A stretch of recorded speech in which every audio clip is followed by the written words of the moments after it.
you got to test. And you got to test fast and learn fast, because that is really the only growth hack there is. Right? And you know this, and I'm sure some your audience knows this.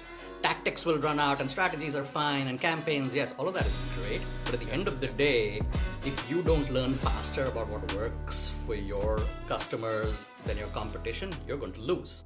Hey, I'm Joe Fier, and welcome to the Hustle and Flowchart podcast. This is where we talk all about building businesses so they give you the freedom and fuel for your life. I'm not here to help you build a billion-dollar business, but I am here to help you create a business with systems that work for you so you can make more money than you need just by working part-time. You know, I was a chronic hustle mode kind of guy, and I want to share my experiences and mentors I've met along the way to help you reframe things to be the most effective as an entrepreneur. I wish I had this guidance and insight when I was younger, so that's what I'm doing here for you. Please share and enjoy. Your sales software shouldn't be a bummer, and when you step inside your CRM, you should actually feel equipped to do your best work. It's kind of like being in the pilot seat but having all the easy-to-use controls. Well, that's what HubSpot's doing with the new Sales Hub. It's all designed to have you win quarter over quarter, year over year, all the way from the intuitive prospecting workspace using AI-powered tools. The point is to reduce your workflow, all the work on managing leads, the follow-ups, basically making closing deals a no big deal at all. So this is how you can wrangle your day-to-day tasks using a seamless platform that basically navigates all the contacts, calls, analytics, all in one spot. ChatSpot is also the AI-powered tool that helps you personalize a lot of things in your CRM. It's basically like little assistants working for you. You just got to prompt it, and basically it pulls up a contact, sums up different sales, or researches your competitors. It helps you automate a lot of things during the sales pipeline so your team or yourself can take your time back. And the whole point is to make this easier and more effective for you. So this is the time for you to close more deals and get you on track for your best Q1 yet. Learn more about HubSpot Sales Hub over at hubspot.com/sales. All right, we're going. Anuj, it is great to have you here. Finally, we're chatting. We've been kind of chatting through email and got connected through Keenan Shaw. Thank you very much, Keenan, my man. So I'm so happy to have you. Amen, Keenan. Yeah. No, I'm stoked to be on this. Like, just seeing all of the amazing guests and shows you've done so far. I mean, it's amazing to be on. So, thank you. Amen. Well, the fact that you are the man when it comes to growth hacking, you wrote the book, Growth Hacking for Dummies and everything. I mean, you've done more than just that, but it's, the fact that we're chatting here. I know the audience listening, tons of business owners, people, there's founders, startups. I'm actually an advisor of one of them, Delphi.ai. Got a shout out my friends over there, and they're just kicking stuff off. And it's like growth hacking. There's so many people that are just curious, like, what does it mean? How do I do it? Right. There's just so many questions, I think, around that topic, unless you've dove into it. But you're the man, so that's why we're here. We're chatting. Let's get But into it. but you're more than just growth hacking, we're we were just chatting right before this about your philosophy, and I'd love to start here. Like, let's bring up the book that you were just sharing with me, and this philosophy of saying yes. So the book is called Surely You're Joking, Mr. Feynman, which was written by Dr. Richard Feynman, who worked on the atom bomb with Oppenheimer. And he's got the most amazing story of life. And you'd think like somebody who's an astrophysicist would be a super boring person. And this guy, his whole life was all about trying things out. Right, and he had this just natural curiosity about things, just as many scientists do. And he didn't want to just try them out. He actually wanted to get good at those things. But the first step was, does this even work for me? And people would suggest things to him, and he'd have these interests which were outside of science as well, and he'd just try them out. And he got really good at many things, including, he started to learn about biology, and got so good at it, he gave a lecture in which Einstein was in the audience. Like, Oh, wow. crazy stuff. Right? But the entire philosophy came down to, hey, try anything once, right? What do you have to lose? And that what do you have to lose bit was what resonated most with me. Because at worst, you find out it doesn't work for you, which is learning. Yeah. And I think so many of us go through life without really knowing what we really want to do, what our purpose is, right? What's the thing that gives us life, every day, and we just get stuck in these things without actively thinking about it, and we're just sort of going with the flow, and it's comfortable, and that sort of thing, right? And so this whole "what do you have to lose" bit was great because hey, now it's pointing you in another direction, which is radically different from what you know and what you're used to, and you try that other thing out, and who knows, maybe that thing will work for you, Yeah. right? And you know, we weren't chatting about this when we were chatting earlier, but the very reason you and I are talking right now, right, is because, and I remember the date because that was the date my life changed, was on September 30th, 2013. Sean Ellis, the godfather of growth hacking, tweeted just once, hey, launching this thing called Growth Hackers, come check it out. Right? And of all the tweets I could have seen that day, I clicked on that one, found out it was a community of growth people trying to understand what this whole growth hacking thing is, how do you do it, what's new, all of that. Longer story, we can get into it later, but 2 years later, I'm the most active member in the community, get asked by Sean to run the community that I was a part of, get to work with him, get the opportunity to write the book, get the opportunity to work with startups, get to talk at conferences. Come November, I'm at a conference, I meet somebody who says, I'm having a dinner. There's somebody there I know you're gonna love to meet. And I say, sure. I walk up to this dinner, I meet Keenan, who you referenced. Yep. Keenan and I hit it off. He's like, there's somebody you have to talk to. There's that email to you. You know, Bada bing, bada boom. We're here. because I clicked on that tweet. I said yes to everything and just tried it out following the philosophy in that book. And that's the reason we're having this chat. Oh, I love it, man. And that it's the philosophy of yes. And I love it because it's and I think this is part of your growth hacking philosophy when you're working with startups as well. Correct me if I'm wrong, but product market fit is knowing the people and like really finding your place within, obviously the thing you're bringing out to the world and finding your people out there. And you really probably don't know until you start trying things, throwing things at the wall and, iterating, testing like crazy and learning. That's all it is, right? And again, this is full credit to Sean for inculcating this mindset as well. Was his whole thing was you got to test, and you got to test fast and learn fast because that is really the only growth hack there is, right? And you know this, and I'm sure some your audience knows this. Tactics will run out, and strategies are fine, and campaigns, yes, all of that is great. But at the end of the day, if you don't learn faster about what works for your customers than your competition, you're going to lose. Yeah. Right? And so everything else people can copy, people can buy, people can replicate. Right? But what they cannot replicate is what you have learned faster than them. Because if they try to copy you, they'll always be 2 steps behind because they can only see what's in front of them. They don't know what you already know, which is what keeps you ahead of everybody else. And even if people come and steal your customers and your users, right, they'll find out very quickly, oh, these people aren't quite in sync with me like you were. And they'll come back. Yeah. That's really all it is how do you construct this company-wide, however big or small your company is, culture of really rapidly iterating, testing, and learning about what works so you can get pointed in the right direction, right? And where you find your yes faster and the customers find their yes faster for you. I think that's a great way to put it is find your yes faster because yes builds momentum and it builds, it builds like this flywheel effect, I feel like. There is this maybe misconception with some people that, oh, this growth hacking thing, it's this thing these Silicon Valley startups do. And yes, it is something they do, right? But the fundamental principles apply across the board. And I've literally had these conversations with somebody, other people as well about, you can apply it to growing your own brand because, the questions are exactly the same, whether you're a company of Google size, some small startup, one person, right? Because all of us are trying to answer a similar universe of questions. It's just which question we focus on is different based on the stage and state we're in, right? But the questions are all similar in that, we're all trying to find people to find out about us, right? If they find out about us, we're all trying to give them a great first experience with us. right? If they have a great first experience with us, we'd want them to come back and have more of the goodness with us. Yeah. If they come back and really love us, maybe, we can start to make a living off that, right?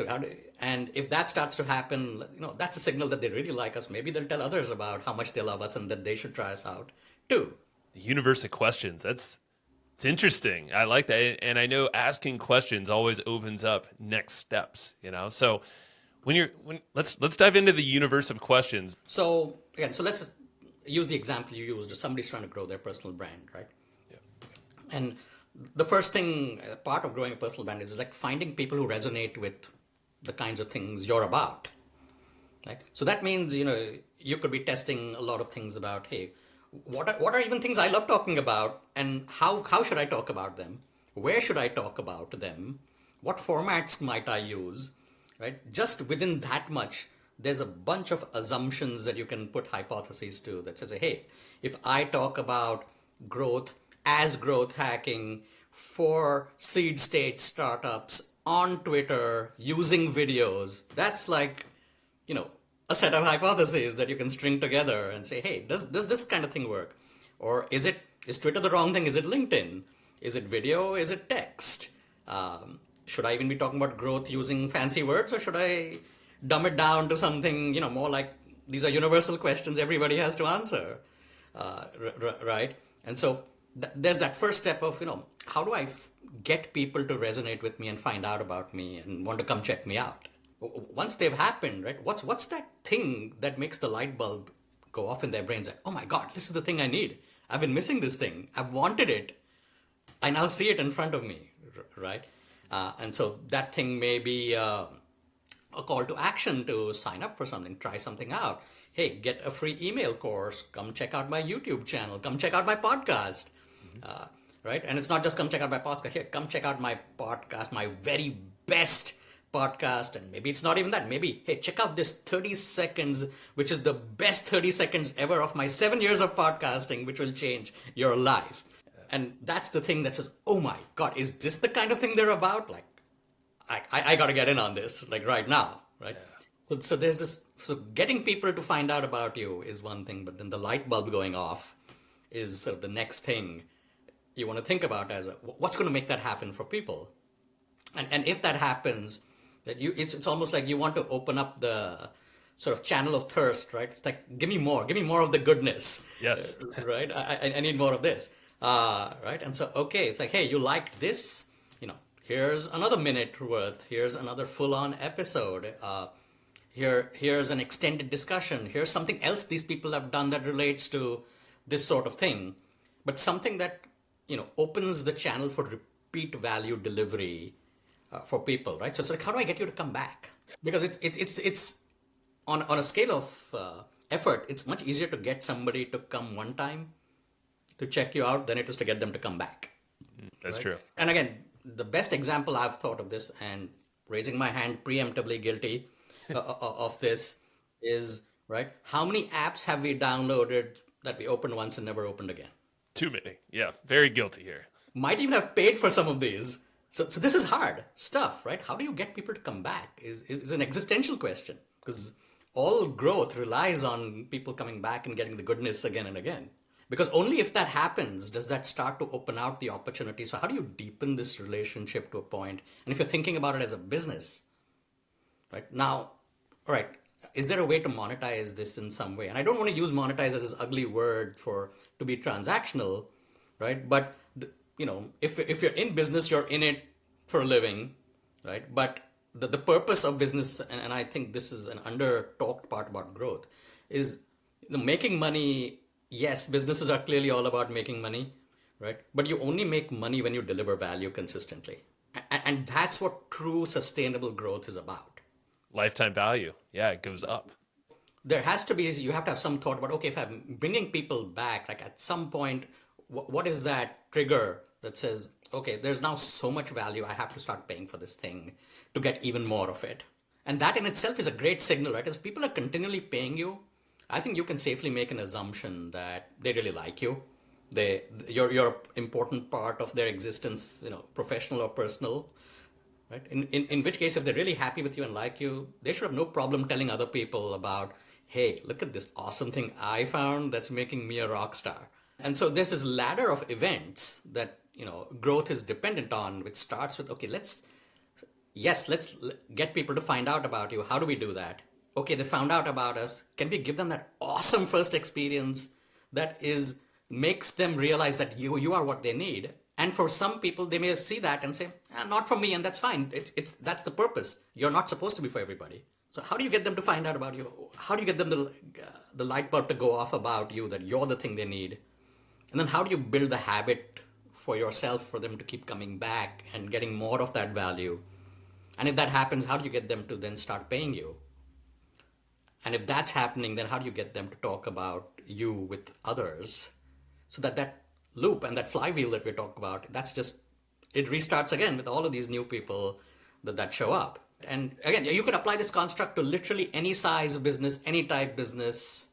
It makes perfect sense because when you have this framing, like what you just said, that's 5 steps or so right there. So it's pretty much like figure out what's the place, where are they hanging out, and what's that medium, the modality you get to show up and express whatever it is you got. And then, you're finding them where they're at. You're not trying to go upstream. And then you're essentially getting them to take some kind of action with you initially where it's that light bulb moment, like you said. It's like, whoa, okay, boom. And then give them a little bit more. It's like, all right, now you get them, maybe you have them join an email list or something like that, or follow you. And it's like, you feed them more, a deeper conversation, a deeper piece of value. And I love the fact, monetizing every business. It's that transaction is it's almost like a validation of the business. Like we're going the right direction. We're going the right way. There's more value here. I think Naval Ravikant, I forget his quote, but that's essentially how he frames money and revenue to a business. Is like, it's the lifeblood, but it's like you're doing the right thing. Keep going, And then bring them back. It's like that's probably the piece that most people maybe struggle with is like maybe it's referrals, like what's that word of mouth that, like you said, the flywheel that causes this thing that now or a network effect even, right? Like it causes more of this thing. Let's amplify this.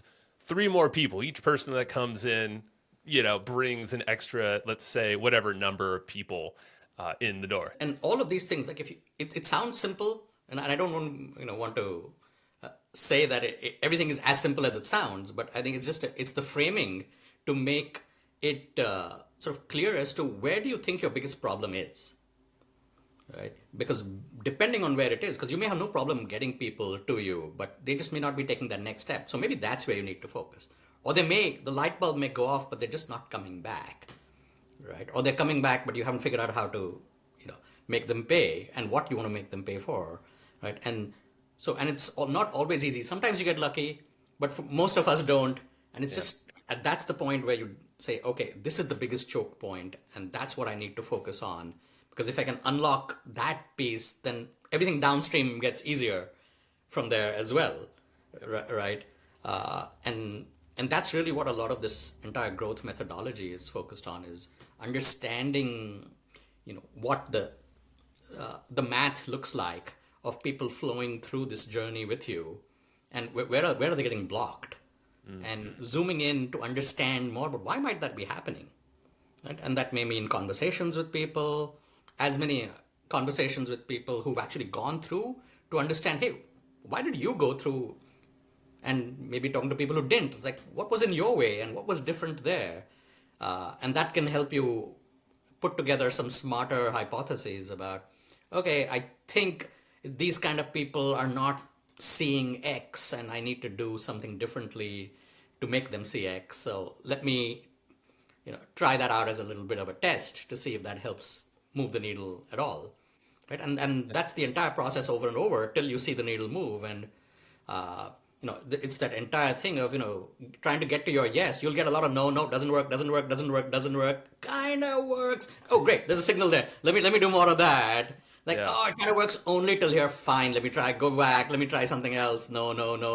Oh, yes, there's something else. Let me try that, right? And that's where the whole philosophy of, you just got to rapidly get this learning loop going.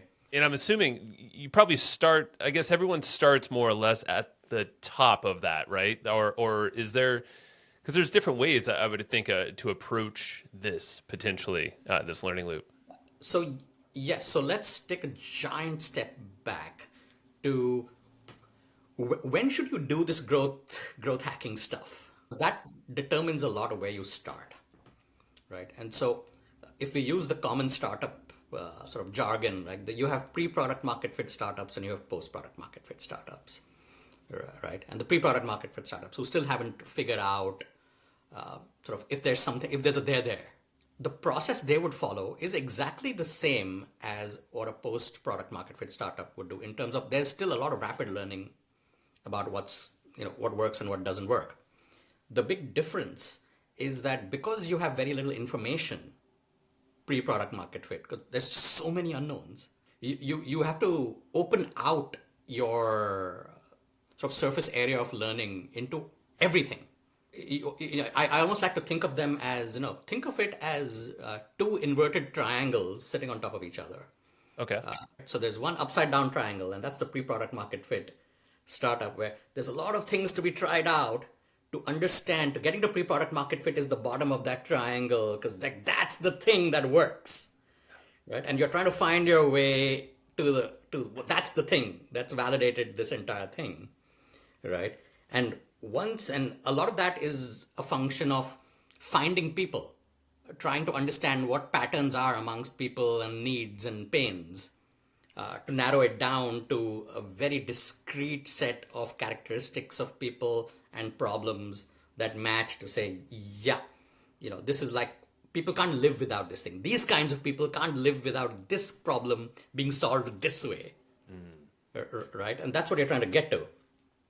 But if you do that, right, that is when you're ready to grow. And this is a big mistake I think a lot of startups make, is they try to grow before they figured out what the thing they're trying to even grow is. And so that's what leads to a lot of this fuzziness, wasted money, wasted time, frustration, right? Because you don't know anything. Or you think you know some things, but it's not enough. Or your ego might be getting in the way, your perceptions of something, how it should be. Yeah, or some influencer said something, you read something, oh, TikTok is where it's at, like whatever, right? Because that may or may not apply to you. You don't know, right? It's not that silver bullet for you. And spoiler alert, there are no silver bullets for anything. Thanks for saying that. It's only when you get to product market fit and you found that one thing, that's the other triangle at the bottom. Now you're taking the one thing and exploding it out. It's like, how many of these people can I now find anywhere and everywhere? Right? Yeah. So it's always, which is why I like to think of the inverted triangles. You're getting to the one thing, you're just trying to find the one thing. Now you're trying to explode the one thing out to a massive audience, right? And that's the growth play, right? And that's when you want to try out, I want to try TikTok, I want to try podcasting.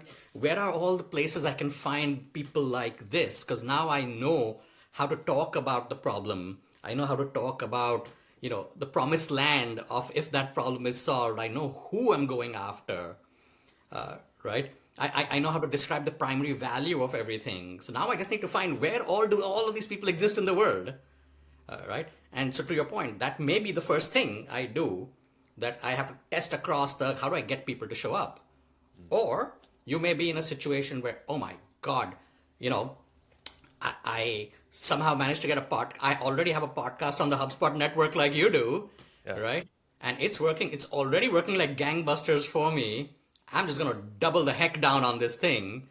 And so the problem may not be finding people at all, because they're already pouring in. And it just may be, okay, how do I make them take that next step? How do I truly blow their minds like the first time these people encounter me? And maybe that's where the problem is.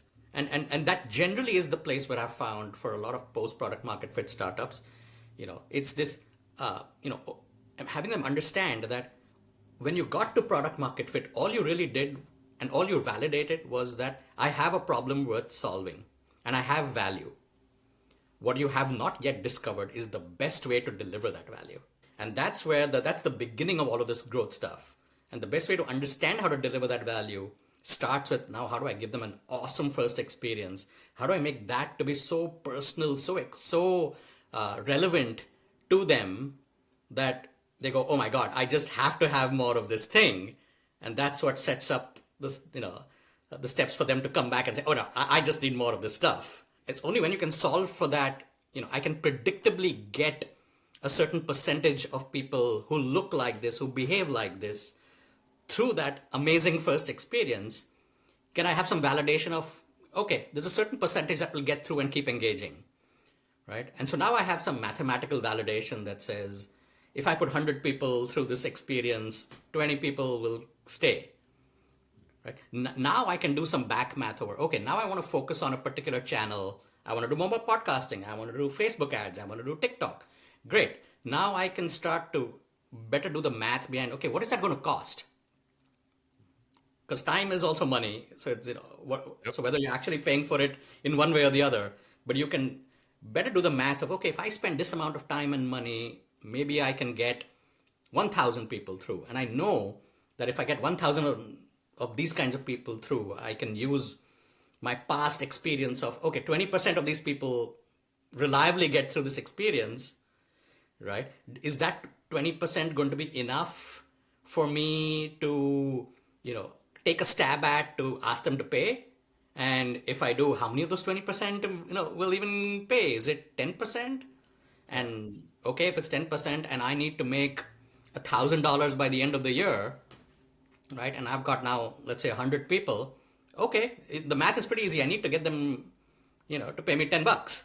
And then I can make 1,000, at least $1,000, if not more, out of each of these people. You have a benchmark at least established that you can Right. then build from. Correct. And most people don't build that, and they go straight to the product market fit growth. Right? Let's do it's everything everywhere all at once kind of thing happens, but you haven't done that setting the stage for sustainable growth piece for yourself. And so you don't quite know what to expect when people get through that first experience of yours, and what that will mean for your business in terms of retention, in terms of monetization, and anything else that comes after. Right. And so it's that next step piece, which I find is where most early startups should focus on. Many don't. But that setting the stage to really go full hog is a super critical pre-step before you do everything else. Like 80 to 90% of startups fail. Like, why do they fail? It's because they built something nobody wants. Like or they built a nice to have. Right. And the best example I've come across of nice to haves versus must haves was when we all got locked down during COVID. You know the one thing that became a must have during COVID? Toilet paper. You didn't think of it as an essential. No. You just thought it was just one of those things. And so, and a lot of other things, people just said, nope, not going to do those things, doesn't matter. So context matters a lot in each of our situations. What is important is dependent on what else is happening and what's important to you at this point in time. Right? And so this whole idea of must-haveness is the key to product market fit. And a lot of startups don't even get to really strong product market fit. Right? Like, it's like one of my favorite examples to, with early founders is, to ask them, like, hey, imagine you have a pen in your hand, and it fell into a toilet with some really nasty stuff in it. Like, would you put your hand in to pick out that pen? Right? So a lot of them say no. Some say, yeah, I might. I'm like, okay. Now imagine your brand new iPhone 15 Pro Max, right, also fell into that same toilet, right? Which one are you getting first? And I think, distasteful as the image might be to some people, I think you want to be the kind of product that people will put their hand in a nasty toilet for, because you are so critical to them. Ooh, that's a great analogy. It's memorable, and you're right. Like it's you're not thinking about anything else other than the thing in front of you, the whatever the agenda is, like the thing you just got to have your hands on, literally, in that sense. It's like, got to get your hands on this thing. Right? Wow. And people will jump through hoops for stuff that is super critical to them. And I think this is also sort of a key point that I think a lot of people struggle with. They think they need all of this. Oh, it's got to look pretty and fancy UX and, all of this stuff. It's like, yes, it's important, but it's not as important as actually solving the problem. Yeah. Right? And for a lot of people, if you have really strong product market fit and a product that's worth growable, right, you have to have something that they are willing to put up with a lot of nonsense for, because their status quo, which is they're stuck at zero because they can't do this thing they really want to do, is untenable. Yeah. And you don't have to go from 0 to 100 with all of the fancy bells and whistles. You can go from 0 to 10. And for the right kind of people who have this desire for your thing, 10, mathematically, everybody will agree, is better than 0. Yes. Uh, right? And you will take it because that's how bad the problem is for you. And if you're at a 0, you're already light years ahead of the competition or the market in general. And you can get from 10 to 100 iteratively, right? But you don't have to get out the gate with that. You want to, solve enough of what's really bad and what's not working, right? And then learn more about what does the rest of the 90 look like, right? And that's all the fancy growth stuff you hear about is that's that piece. It's almost like the growth is it's obviously not downplaying it at all, but that's like the sexy piece that people just want to jump into, right? 100%. Right, because who doesn't like to have a TechCrunch article that says 1 million users, in 30 days, fastest growing app ever, that, your ego loves this stuff, right?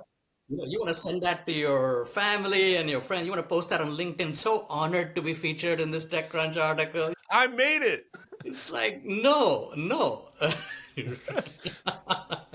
And that's where, I mean, we're all shooting, or not all of us, but like a lot of people shoot themselves in the foot. Like you said, 80-90% of startups fail. And that probably extends to businesses in general for the most part. I mean, maybe even businesses, I don't know what the stat is. They probably, small businesses fail probably even more often because they're probably not backed by advisors or people that are hopefully steering them in the right direction. Hey, I just want to pause this episode really fast and shout out a podcast that's also on the HubSpot podcast network, the audio destination for business professionals. This one's a podcast that's hosted by someone I've followed for years. His name is Donald Miller. He has the whole Story brand book and all the different stuff online. He hosts the podcast called Business Made Simple. The premise is to basically take the mystery out of growing your business. And he recently had on, one of the other guys I follow is Alex Hormozi. And right at the beginning of the year, they're talking about facing uncertainty in your business. And Alex and Donald, they talk about 4 different ways to basically shore up your business to ride the uncertain times that inherently are the ones we're living in 2024. So make sure to go check that out. Go listen to Business Made Simple, that episode with Alex Hormozi, but also the other ones wherever you get your podcasts. If you're looking to unlock more income and freedom, then I want to tell you about Kartra. It's the ultimate all-in-one business platform for online success. Now with Kartra, you can create stunning pages, funnels, automate your marketing, and even launch online courses. There's a ton more. It's all in one place and it's one affordable price. So Kartra has every tool you need to scale. It's very simple to use. Now, right now, you can get started for a free 30-day trial, plus you can take off 20% off your first payment when you go and visit www.hustleandflowchart.com/Kartra. Again, that is hustleandflowchart.com/KARTRA. And I'm glad you brought up small businesses because, what I think, because small businesses, to the point you were making earlier, are not sexy, right? But there are a lot of things to learn from small businesses, right? Because they are so small, they're not backed by founders, advisors. All they have is all they have. Right. Could be one person by themselves in a room. And so, there is a lot of true grit with people who own small businesses to just make it happen every day and figure it out. And these may not be your, exponentially growing 10% week over week type businesses, but these are steady, sustainable businesses, some of which have been going on for generations, right? And there's a lot to learn from, like, how did you take advantage of just whatever little resource you had? How did you make that work for yourself? That is something founders can learn, right? About how do you really be scrappy given limited resource? Like, getting venture funding is not the answer to everything. Yes, I've heard that. And I've been there too for a couple projects. Yeah. Right. So I think it's that mindset of, this is the reality of the situation. if I don't figure it out in the next 5 months, it's game over, right? How do I make this happen, right, Yeah. with me? And I think a lot of that has to do with, you know, learning really fast for sure, right? But I think it also has a lot to do with, just belief, and self-confidence. And people don't talk a lot about that because it feels really squishy and, soft skilly to talk about that sort of stuff. Yeah. Right? But I think it also has to do with, I think a level of maybe even shamelessness that you've got to develop, Yep. right? And say, you know what, if I don't make it happen and I don't have that uncomfortable conversation, or I just don't go tap that stranger on the shoulder, it's like, nobody's out there looking out for you. Like it's all you. There's a lot of these things we can learn from small businesses, that I think just get overlooked because it's so easy, like you said, to get caught up in the shiny things. Oh, look at our growth rate, look at our LTV, look at our number of signups, look at our downloads, look at our funding. It's like, yeah, right. So much noise, right? Yeah. Like the older business, like I genuinely respect the previous generations of business owners because they didn't have the freaking noise. They had their own version of it, but let's be honest, it was probably just a handful of people. Maybe they had a mastermind, maybe Yeah. like Think and Grow Rich style, where it's a few friends, coming together. Yep. But at the end of the day, yeah, now each of us have multiple platforms on this thing on our phones, dinging everything, and it's just noise, and that takes us that puts us, it's like, okay, what's the comparing game? Like now that's happening Yeah. all over the place, and you don't know what's, like, to your point earlier, you don't know what they're thinking, what their roadmap is, where they're headed. All you're doing is kind of looking at, like, why not me?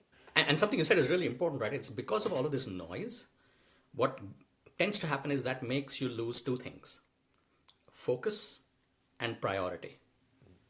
And that is the key to growth, right? Because for almost every business, right, if you go back to those five universal questions, somewhere in there, right, is only if you focus deep within that place will you find your answer, which means you have to have intense focus and zoom in on that problem only, Hmm. because that is your choke point. And if you don't solve that, it's game over. You can do all these other TikTok podcasts, blah blah blah, you can do all, it's not going to work because that's not going to move the needle as much as that one thing, right? And so it requires a very different mindset, not only of founders but of teams, and which also means you have this big culture that allows for all of these other fires to burn. Yes, they're there, we agree they're there, but they don't matter. Yep. What matters is the thing. And if all of us every day are not doing things that help us either move the needle on the thing or learn more about how to move the needle on that thing, we are all working on the wrong thing. Even within there, if we don't have this very explicit understanding of not only are we working on this thing, of all the things we could be doing to impact this thing, are we actually doing the most impactful thing today, right now, every hour, every minute, to move the needle on that thing? Mm. Because that is how companies grow, right? Is when everybody is focused on the thing and doing in their individual roles the most impactful thing. For that thing. That's how speed and momentum happens. How do we track that? Like, is that a KPI, right? It's one or maybe a handful of KPIs, I would assume, a metric that we can now measure change up or down. Absolutely. And so, which is why for a lot of these growth teams, so, they'll have these, focus area metrics or objective metrics, right? And they'll say, hey, number has to move from X to Y in Z days, Hmm. right? And that's all we're trying to do today, and for this month and for the next quarter. I think it's fair to say, if you ask the leaders or the CEOs of this company, it's like, do you actually have confidence that everybody in your company is actually focused on that thing and is doing the most impactful thing in their role to move that thing? I don't think you will get a majority of answers that say, yeah, I'm completely confident that that's what's happening. Yeah, because we're dealing with humans again, and like we talked about, everyone's getting noise, distracted, egos in the way. So it's this management of, or it's a coming together around a shared vision and a goal. It seems like, in this thing, it can't be flying blind, assuming, especially working remote as most people are now. It's like, Needs to be a coming together around the metrics, around the mission, the vision. Totally. Yeah. Uh, right. And so this is sort of, I think, in a very underrated part of all of this fancy growth stuff you hear about. In fact, if you go back, anybody in your audience, and even you, if you just think back, think about everything you've ever read about growth. It almost always has something to do with a process. It has something to do with a specific tactic. It has something to do with a channel. Something like that is the majority of what you will read. But, the tactics are the tactics and the process is the process. Like, there's no secrets here, right? What is the secret sauce are the people that will execute on the process and that will do the tactics, right? And why they will do all the things they will do. And so there's this whole people part of growth, which I think is very underrated, right? And not talked about as much because, again, people, for whatever reason, don't have a more objective way of talking about people, a more data-driven way of talking about, people as they would about A/B testing or conversion rates or Right. KPIs. Those are like solid things people can focus on. But when you say this people thing, culture thing, like, oh no, I don't know, that just feels Very qualitative. Yeah. It's yeah. yeah. But it doesn't have to be, right? You can and should be taking as rigorous an approach to building out the team that will execute on growth as you do on the processes that you execute on for growth. On the people side, like what are some of the fundamental pillars that you would, or principles, I guess, you would guide founders on, or even just someone, who has a small business and a small little Sure. team? Yeah. Talk about it through the lens of a cliche for startups, let's say, right? So, in fact, there was this article Paul Graham wrote really, really back called "Startups Equal Growth." Mm. All right, that's a very famous article worth reading. Right, but what's implicit in there is it's actually about speed. Growth happens. Growth is a function of speed, and there are certain kinds of people who are naturally attuned to moving faster, and some who like to reflect and take a little bit of time. There's nothing wrong. We're all good in our own contexts, right? But in a startup context, speed is paramount. And so I think it's incumbent on founders to stack their team with more of the kinds of people that are naturally attuned to moving faster and being slight rule breakers. The yes people, right? It's Yeah, like just gonna go ahead and make it happen kind of people. I'm sure if anybody listening and you think about people in your orbit, you can pick off four, five, six people already in your mind. You're like, oh yeah, that person's just like that. I'm one of them, and something you can do is take the Kolbe assessment, Yeah, KOLBE, and you have a fast action taker. I'm one of those. yeah, Lesser on the fact finding because, like to your point, the fact finder, it's like there's a balance. yeah. That's probably more of a COO or someone like that. Totally, exactly, right? So my favorite one is the predictive index Hmm. behavioral assessment. Same thing, right? But I think it allows you to get a much better objective insight into sort of how people operate in environments where there's a lot of uncertainty. And you can ask people. You don't even need to take assessments and stuff. Just ask people. Tell me about a time you were in an environment with low certainty and explain, like, walk me through that situation. How did you respond? Right? And that will tell you a lot about how people behave, right? I mean, talk to them about, hey, were you ever in a situation where you had to challenge the status quo? Tell me about when you broke the rules, right? Tell me about, when COVID hit and all the rules and everything you knew as true was not true the next day. How did you respond when things change on a dime, right? So I think you can ask questions like these as well, which are good proxies to help you understand how do people operate in these kinds of environments where a lot of people would get whiplash, and a lot of people would say, oh no, I need more information or I'm not comfortable. And again, there's nothing wrong with that. Hmm. You're just a better fit in a slightly different context, maybe in a later context, right? And that's fine. Yep. But that's not what an early stage company needs. Oh, that's great, man. Because the people aspect, and I see it more and more. I'm assembling teams to do some rapid development right now, and it's like it's very clear. Like when you have fast activators, you need to get moving, but there's a nice balance on the other side, and there's a whole approach and a time and place. And like you said, it's it's probably even freeing for someone who hasn't thought about themselves in this context. If you're trying to Totally. drive it all yourself, like, well, maybe that's when you need a partner, who's more fast activator if you're a little bit more fact finder. Right, and this is why, when I hear all these stories of people getting let go from early stage startups, I am almost convinced that it wasn't as much, this, you'll hear, in back channels, oh, they just weren't performing well, or they were, I'm like, no, that was just a symptom of them not being the right fit for that role at that stage.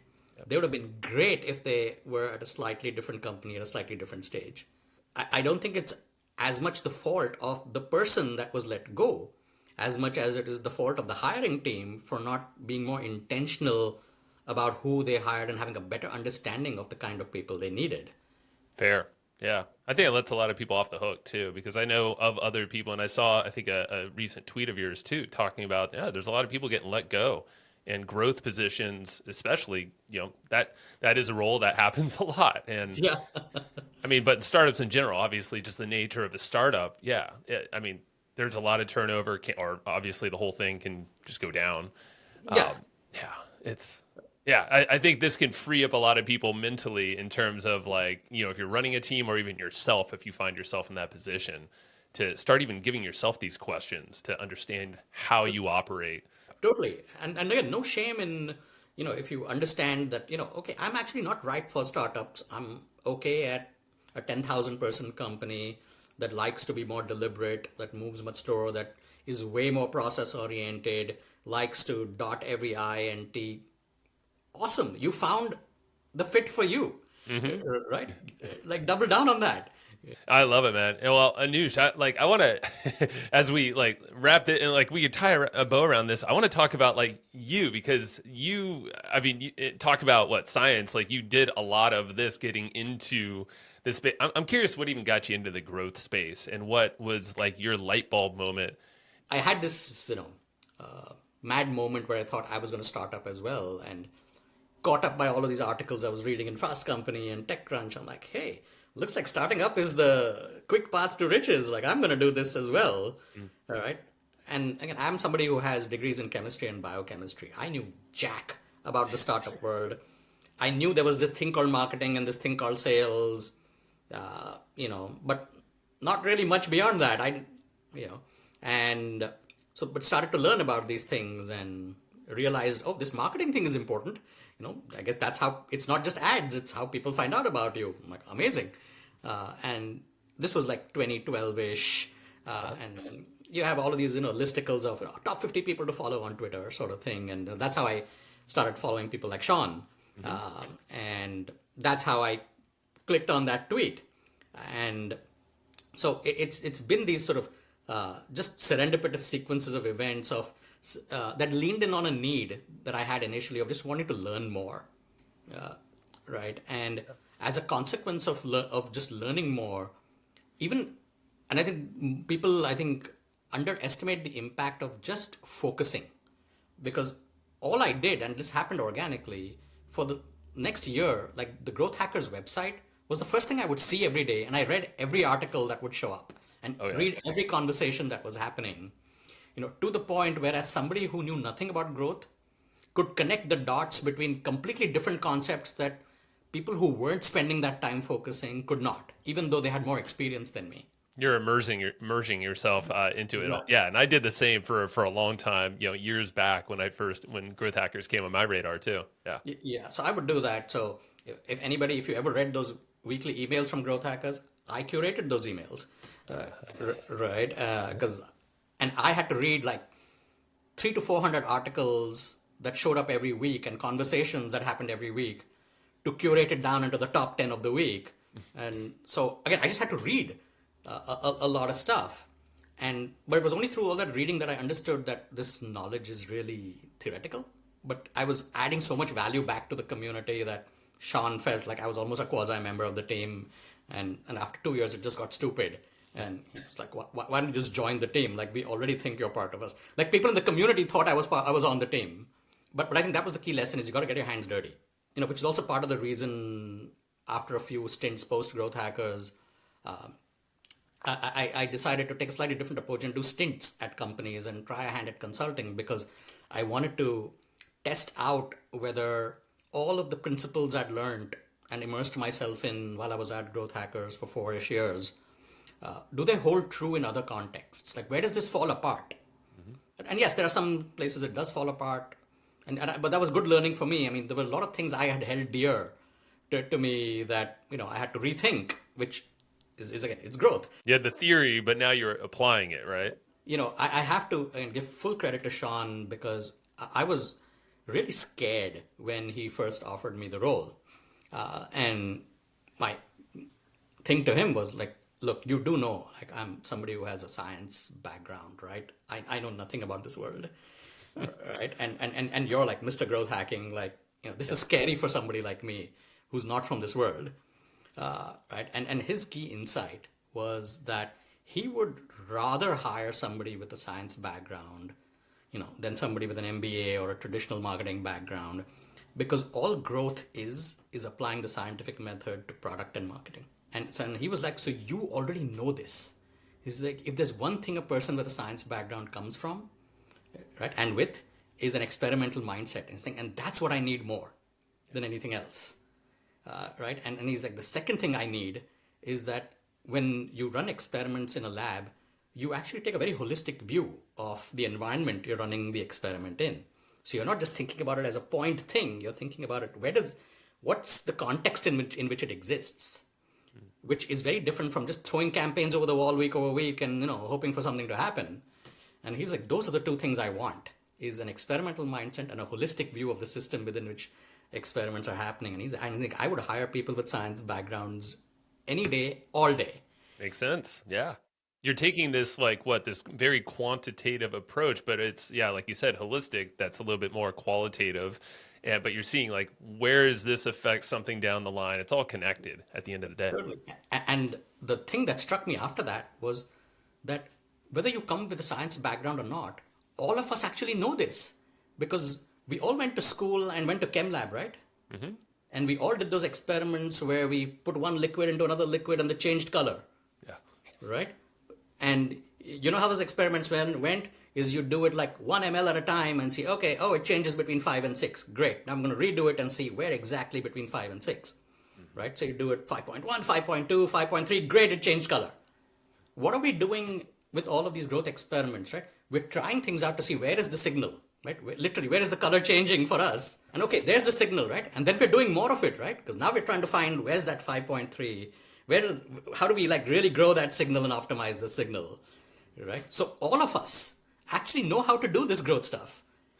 We've just either forgotten we know it, or we're getting caught up in all this fancy language and jargon and thinking it's something different than this fundamental truth of the scientific method we learned in school all those years back. I mean, it's great to hear, and I love how you're putting the context in because we can get lost in all the technicals, the tactics, oh, I'm not ready for this because I haven't tried. It's like, well, just understand theoretically where you're at, and then also the fact is just it's perspective, right? And then it's just applying the right thing and the right focus. And literally, my first experiment doc at Growth Hackers was the one I used in high school, right? The same one, aim, hypothesis, materials, method, observations, results, conclusions, next steps. And I'm like, holy shit, it Yeah, actually, this actually works. Right? I do that for So any growth experiment you do. literally, Yeah.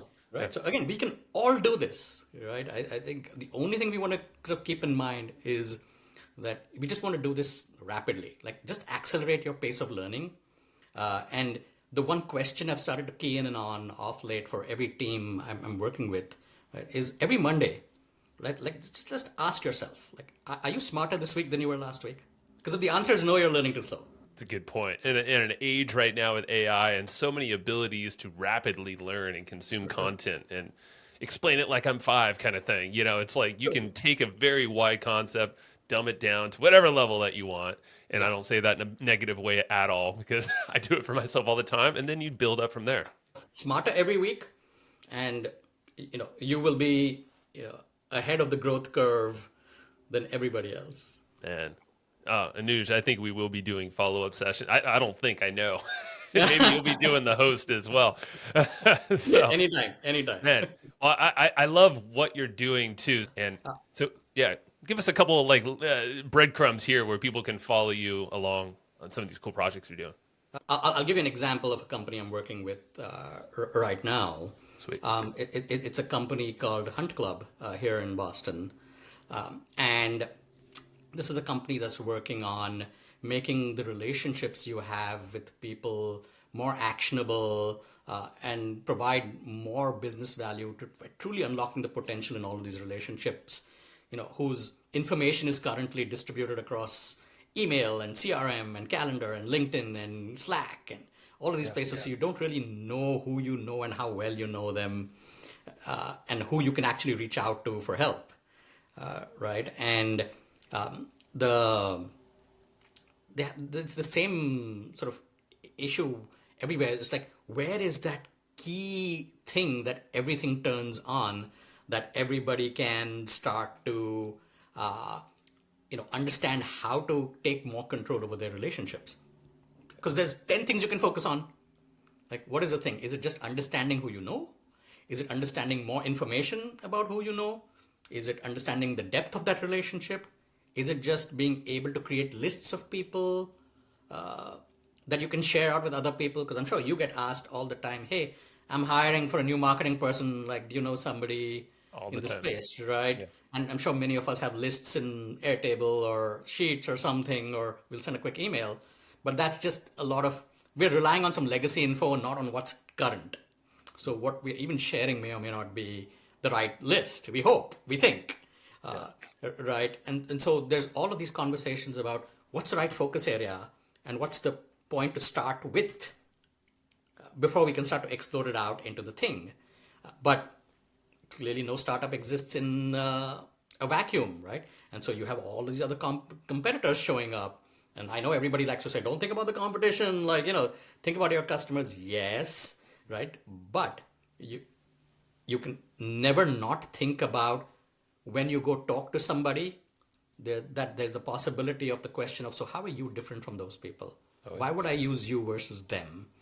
Right? And so it's almost like this 80-20. Yes, focus on the customer, but start to focus to understand how to talk well about yourself, right? And so this whole idea of the language of the user, I think, is such a key concept of growth, right? Because if you can't articulate a problem or a solution the way somebody thinks about it, they will not understand that you are the thing for them.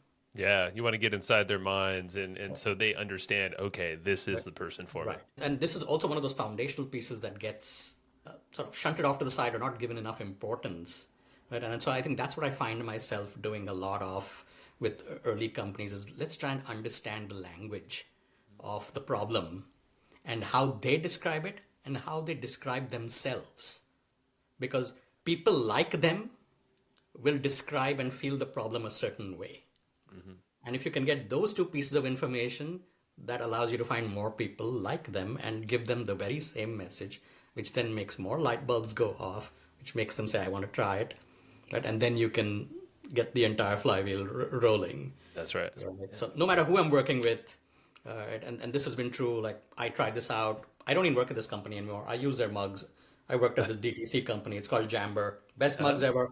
ever. And everything else is stupid after this. But it's the same idea, Yeah.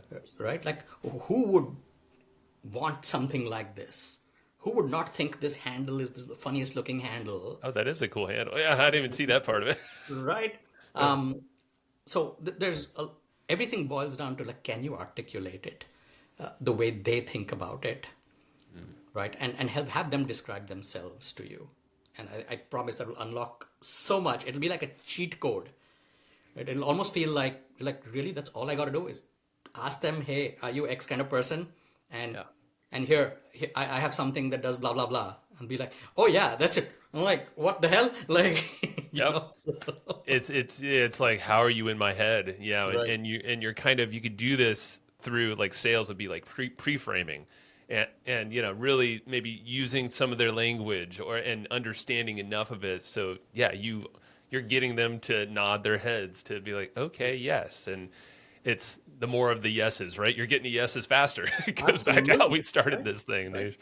Exactly. So, hey, so leave us with where's the best one place or a handful of places people can go follow you, reach out if they want to continue the conversation with you. Totally. I'm on LinkedIn every day. I think I'm the only Anuj Adhiya on there. Cool. If there's others, I'm the better one, right? It's the most active one and better, yeah. Definitely. Also on X, if people are still on there, but I still have faith. Yeah, but me too. I do. I'm holding out. Right, totally. So definitely on both of those places. Again, happy to nerd out. Reach out anytime, and again, I'll repeat what I said at the start. Like, I'm all about saying yes. I accept almost every LinkedIn invite, other than the super spammy, obviously spammy ones. I will engage in all sorts of conversations if we want to nerd out. You never know where things go, so bring it. You're a wealth of knowledge, and go check out Growth Hacking for Dummies as well. I mean, I'm sure you'd recommend, picking that up. So go find it on Amazon or wherever. I mean, pretty easy to find. Yep. So Anuj, I appreciate you, man. You're a wealth of knowledge. You're a blast to hang out with, and just nerd out. So we'll do it again. Appreciate you so much, man. No, done. Thank you, man. This was wonderful. All right. That's what I got for you today. And remember, it's not all about living to work.